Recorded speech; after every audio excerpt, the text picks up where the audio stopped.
Let's get to it, man. All right. Ooh, we got Vinyl versus BirdyBirds.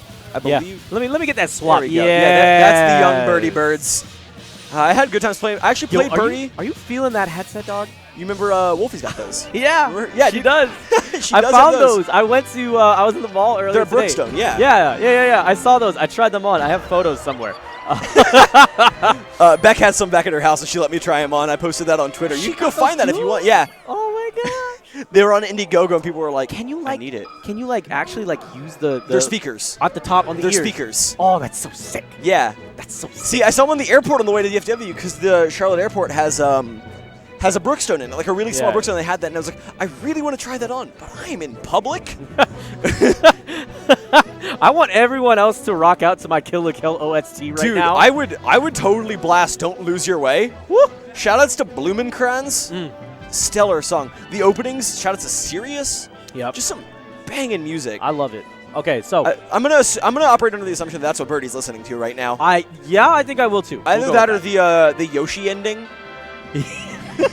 I was playing with him. I was playing that play with him on Silly Melee earlier, not this week, last week. I think it was this week, actually. He was one of the first people I played in DFW at Infinity Beyond 16. We sat down at a setup and we were playing, and we're in the middle of our game, just talking, having a good time, and then all of a sudden the TV just turns off.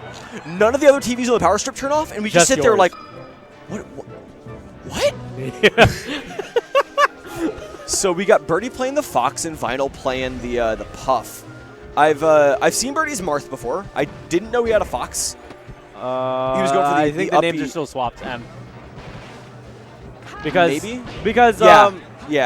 because with BirdyBirds, when I played him on Silly Melee, he's like, should I play my main? And then I was like, who's your main? And then he plays Puff. I was like, oh, you're gonna find out how fun this character is.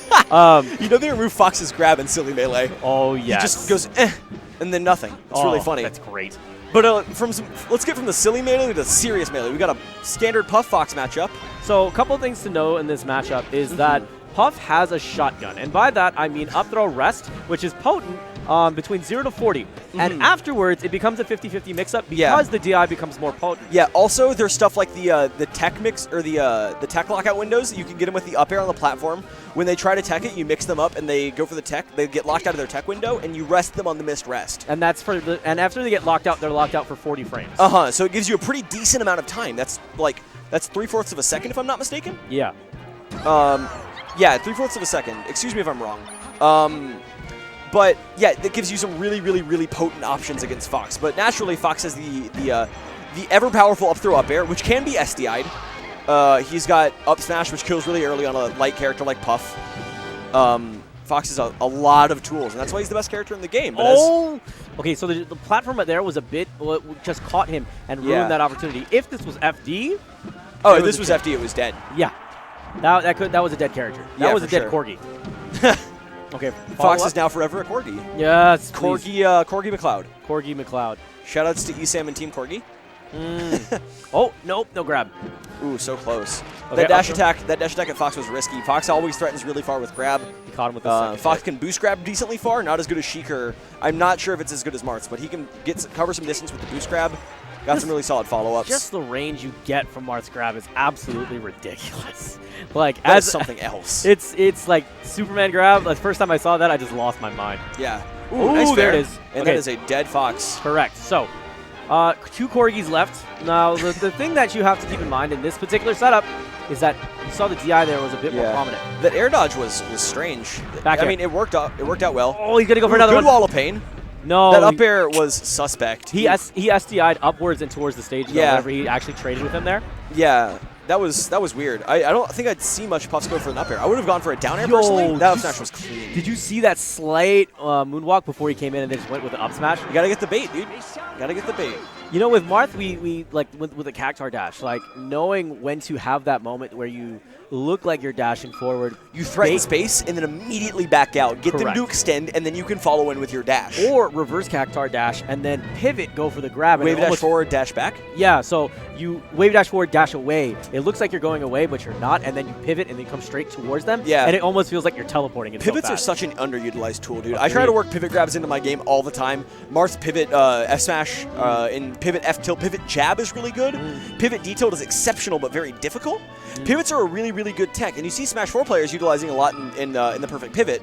But Melee players don't seem to use it so much. I see Gatsu doing it a lot with Falcon. You see Arc doing it quite a bit, though. Arc is the master of the pivot. That's very true. Pivot handshake, dog. Oh, wait, I missed that. Oh, we in the game. We in the game. All right, here we go. So a couple of things to note is that when Fox is going for drill on you, you have to be mindful about how you're SDIing it. Yeah, if Fox is close, you need to SDI through him because you can go through it. But if he's far away, then SDI back out. Correct. So if he's spaced it and he's drifting backwards, that's when you DI out. But if he's moving in towards you, you're DIing in. Exactly what you're talking about. Yeah, also right there, that was really good. That was right at the very end of when that stops working as consistently. The 80% mark is, I believe, where that gets shut out when Fox's up throw up areas and as consistent. Excellent read on the tech roll, but no punish. But okay, so what I would have expected from BirdyBirds is a Nair, something that sticks out, and you still get a bit of an active hitbox. Yeah. He kind of had a little bit of rough timing on what he was going for there. And it feels like BirdyBirds has the right intention of, I'm Puff, I have multiple hops, I'm not afraid to go out here and contest you. However, the execution, sometimes he's undershoots it. Yeah, he goes for sure. He's also throwing out some weird aerials. I've seen, like earlier we saw him go for that up air at ledge when I think a down air would have been better. Puts him a little bit lower because it's got the slight knockdown. I would have wished he would have gone for the back air there. Good pound. Okay, good. Punish. Got him on the bounce. No Sakurai combos from Vinyl. Got him off stage with the F throw, and he's trying to cover him off stage, but Vinyl's doing an amazing job of coming back and trying to retake center stage against this Puff, who's having a decent time controlling the air, but no one can contest the ground quite like Fox can.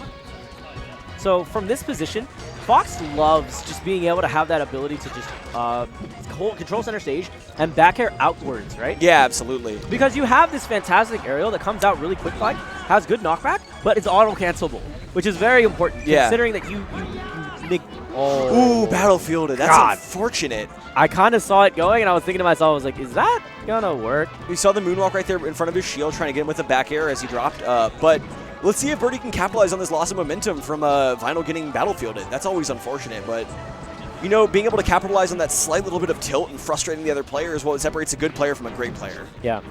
You know, a couple notes about moonwalking in general is actually there's multiple ways that you could get into a moonwalk. Some characters actually benefit more from using, ouch, he got forward smash to finish him off. Pooch saying in chat that he could take a steamy dump on a wave bird and play a meaner Puff. Ouch. So here's the Samus from Chicago, everybody. Here's the thing that you also want to keep in mind is that when it comes to wave dashing, or excuse me, not wave dashing, moonwalking, there's multiple ways that you can actually go into it, and some are actually better than others. So, for instance, good rest from Birdie, by the way. You can dash into moonwalk. You can also walk into moonwalk, and wow, he was able to maintain SDI and then controlled himself to get back onto the stage here, and is now trying to wreck BirdyBird stock here. Yeah, it's all about the extra credit. See, but I saw something there that he DI'd that rest well, but I want to point out something that I've seen a lot of players do more as of recently. When they're at higher percents and they get hit by the rest, they intentionally poorly DI it so they can come back quickly and punish Jigs before she can wake up faster. Yeah, so for instance with Sheik, oftentimes what sometimes you get told is that if you get rested from 0 to 15, just give up. Lose the stock, go straight into it, come back and start putting some punishing on. Also, little attention, speaking of Sheik, you see players like Ice back when he played Sheik switching to Zelda to finish off stocks because you have the lightning kicks, which can do a much better job of shutting out Puff than Sheik can with a forward air. Yeah. Great point. Ice is the only one I've seen do it. Ooh, and the raw up air finishing that off. I believe that might have shield poked actually, but give him the quick 2-over in Vinyl. Good performance from Birdie. Yeah, man. Birdie having moments where it's like he had the right instinct, he had the right intuition. Unfortunately, had a little bit rough time on the execution. But Vinyl showing a lot of finesse, showing a lot of control, and showing poise, a lot of moonwalks. Showing a lot of moonwalks on his characters. God, I love moonwalks. That ain't Falcon. That was a corgi. Also, that ain't Falco. It's true.